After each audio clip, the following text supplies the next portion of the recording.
Қайырлы күн, құрметті оқырмандарым, қалдарыңыз қалай? Күндеріңіз сәтті өтсін. Бүгін мен осы бүгінгі эфирімді мектеп бітіретін түлектерге арнағым келіп отыр, және ол түлектердің сынып жетекшілеріне, жалпы мектеп тарапына, мектептің ішіндегі мұғалімдерге арнағым келіп отыр. Осы жерде мен соңғы қоңыраудың ерекше өткізу әдісімен бөлінгім келіп отыр. Өзім бірнеше жыл осы іс-шара ұйымдастыру саласында жұмыс жүрдім, көптеген шаралар өткіздім. Содан бір ерекше өзімнің көңіліме ұнайтын бір мероприятие бар, іс-шара, соны айтқым келіп отыр. Ол қандай мероприятие? Яғни мектеп бітіретін түлектердің соңғы қоңырауын в стиле Оскара өткізуге болады. Ол қандай дейсіздер ғой? Яғни мектептің алдынан ұзынан ұзақ қызыл дорожка төселу керек. Әлгі қызыл дорожкалардың шеттеріне бәріне осылай ағаш немесе темір стойкалар қойды ғой, қызыл лентамен, сондайды қою керек. Содан кейін мектеп бітіретін түлектердің барлығын қатар-қатар тұрғызып қоймай, олардың орнына ата-аналар, енді мектеп бітіретін оқушылардың ата-аналар келеді ғой, солар тұрса, ал түлектер сол қызыл дорожкамен жүріп өтсе, мысалы пар-пармен, ана жерде жүргізуші тұрады, жүргізуші хабарлайды: қарсы алыңыздар, сіздердің алдарыңызда 10-шы сынып оқушысы осындай, оның жетістігі мынандай деген сияқты әлгі бала туралы ақпаратты айтса. Және оған дейін қандай іс-шара болу керек? Жаңағы мектеп түлектері келгенше өз жерде ата-аналардан сұхбат алып, жалпы мектептің ұйымдастырушылардың көңілін көтеру мақсатында папарация болу керек. Осы жерде бүкіл мектепте медиа кружок болады, яғни баспасөз орталығы дейсіздер ме, әртүрлі, яғни болашақ журналистер дайындайтын балалар үйірмелер болады. Сол үйірмедегі балаларды алып, алдын ала дайындайсыздар. Оларға қазір міне соткада микрофон, немесе соткамен түсіреді, қиындық туындырмайды. Әрқайсысына бір микрофон беру деген қиындық болмайды. Кез келген балада жаңағы ұялы телефон бар, сол ұялы телефон арқылы ата-аналардан, келген ата-әжесінен сұхбат алса, жалпы балаңыз туралы не айтайын деп едіңіз, бүгінгі көңіл-күйіңіз қалай, балаңыздың болашақта кім болғанын қалар едіңіз, жалпы мектепке деген көзқарасыңыз қалай, балаңыздың алған біліміне қанағаттанасыз ба деген сияқты толып жатқан сұрақтарды ата-аналарға бірінші қою керек. Сөйтіп балалар жан-жақтан бір емес, бір 5-6, бір үлкен мектепке 5-6 журналист дайындап қоюларыңыз керек. Одан кейін міне түлектер келеді деп жаңағы жүргізуші алдын ала жүргізушілер дайындайды. Олар жаңағы келген халықты көтермелеу мақсатында жақсы музыка қойып, кәнеки ата-аналар, міне біздің түлектеріміз келейін деп жатыр, қол соғып қарсы алайық, қазір келеді, міне келе жатыр деген сияқты бір кішкене ажиотаж туғызу керек. Барлығын эмоционально, күшті көңіл күймен шақырып дайындау керек. Содан кейін бір кезде, ал енді келе жатыр деген кезде жаңағы журналистер, жас журналистер, олар сол түлектерге барады да, олардан интервью алады. Айтыңызшы, сіздің көңіл-күйіңіз қалай? Бүгін мектепті бітіріп жатқаныңызға қуаныштысыз ба? Мектебіңізді қимайсыз ба? Мектептегі достарыңызға көзқарасыңыз қалай? Қандай әсер алып жатырсыз осы іс-шарадан? Алдағы арманыңыз қандай? Қандай мамандық таңдадыңыз деген сияқты толып жатқан сұрақтар бар, Осындай сұрақтарды қою арқылы балалардың кішкене көңіл-күйін көтеру керек. Ол әрине бірінші жүргізуші айтады: ал енді қарсы алыңыздар ата-аналар, мінекей біздің түлектеріміз келе жатыр деген кезде барлығы деп қол сағады ғой, Сол кезде журналистер, жаңағы жас журналистер жүгіріп барып балалардың алдына шығып, олар келе жатқанда олармен бірге жүріп келе жатып сұрақ қояды, жаңағы өзінің папарациясын фотоға түсіреді, сұрақ қояды: тұра қалыңызшы, сізді фотоға түсіріп алайық деген сияқты моменттерді жүргізу керек.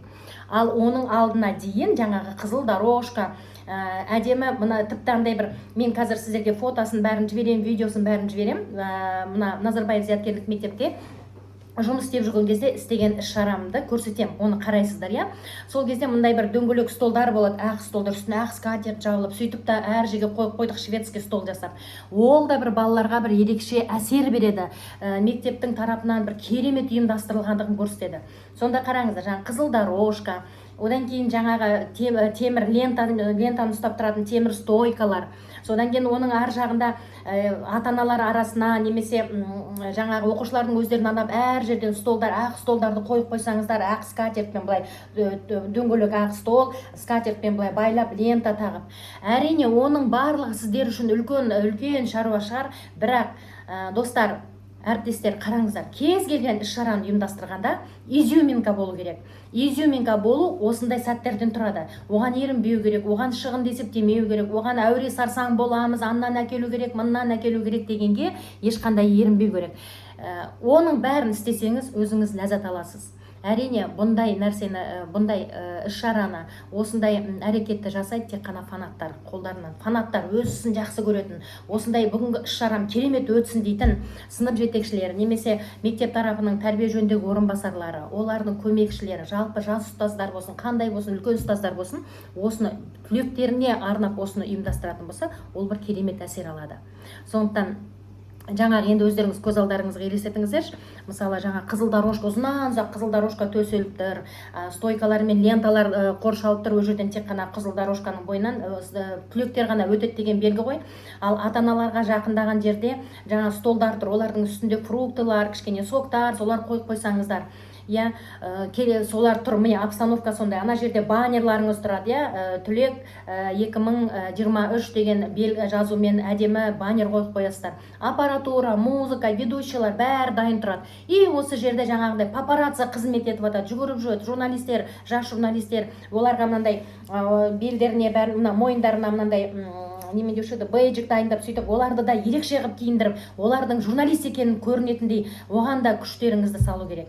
Сол кезде қарайсыздар, өздеріңіз қарап тұрсаңыздар, жаңа журналистер жүгіріп жүреді, ата-аналардан сұхбат алып жатады, ол журналистерден бөлек олардың операторлары болады, камера ұстап жүрген, немесе соткаға түсіріп жүрген, сондай кездері болады. Және де ана жерде жүргізушілер сондай бүкіл халықты оятып, келген ата-аналар ой қашан басталады, қашан етеді деп шаршатып тұрмайтындай, бір нерв болмайтындай, бұл жерде кішкене эмоционально көтеру керек, халықты көтеріп, келген ата-ана қол соқтырып, сондай бір шақыру амалдарын, жаңағы көңілді обстановка туғызатын амалдарды жасау керек. И сөйтіп жаңағы жүргізуші айтып атқаннан кейін қараңыздар. Ал енді қарсы алыңыздар, біздің түлектерімізді 2023 жылдың осындай мысалы бәленбай мектептің түлектерін қарсы алайық деген кезде журналистер соларға қарай жүгіріп, жаңағы не алып, интервью алып, неге түсіріп, камераға түсіріп, жаңағы түлектердің өздері мәз болып, анандай ерекше құрметке,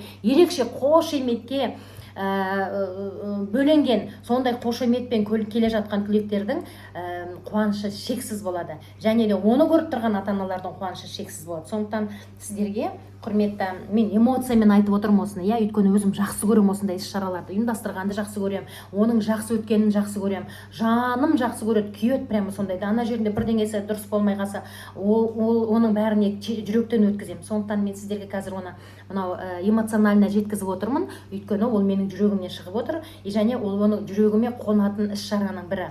Меніңше барлық мектепте түлек жаңағы кеші, түлектерге арналған соңғы қоңырау болсын, немесе жаңа түлек кеші болсын, осындай стильде өткен дұрыс деп ойлаймын. Және бұл ерекше әдемілік болады. Жан-жақтан жаңағы қып-қызыл далада, есіктің алдында қызыл дорожка, жаңағы аппақ скатертпен столдар тұрса, өзіңіз ойлаңызшы, қандай көздеріңізге елестетіңіздерші, қандай керемет болады. Мінекей менің бүгінгі эфирім осы соңғы қоңырауға арналады. Соңғы қоңыраудың ұйымдастыру әдісі, ұйымдастыру формасы, осыған сіздерге айтып отырған бір ғана іс-шарам, осыны сіздер қабыл алып, осыны ұйымдастырсаңыздар құп болады. Ал енді алдағы видеомда тағы да мен сіздерге келе жатқан балалар мерекесін ұйымдастыру бойынша, немесе жазғы лагерлерде балаларға арналған іс-шараларды айтатын боламын. Әр қарай өздеріңіздің көздеріңізді жеткізу үшін, қаншалықты оның әдемі болғанын көру үшін видеоны толығымен аяғына дейін көрсеңіздер болады. Бұл жерде фотолар сіздерге жіберіледі. Фотолар былтырғы өткізілген іс-шарадан естеліктер алып қалған болатын, соны сіздерге ұсынайын деп отырмын. Жалпы мерекенің өтілу формасын, өтілуін енді көре алмайтын шығарсыздар, видео болмайтын шығар, қазір көрем. Ал жалпы фотосын, жалпы қалай әсер ететінін, қалай көрінетінін аңғарыңыздар.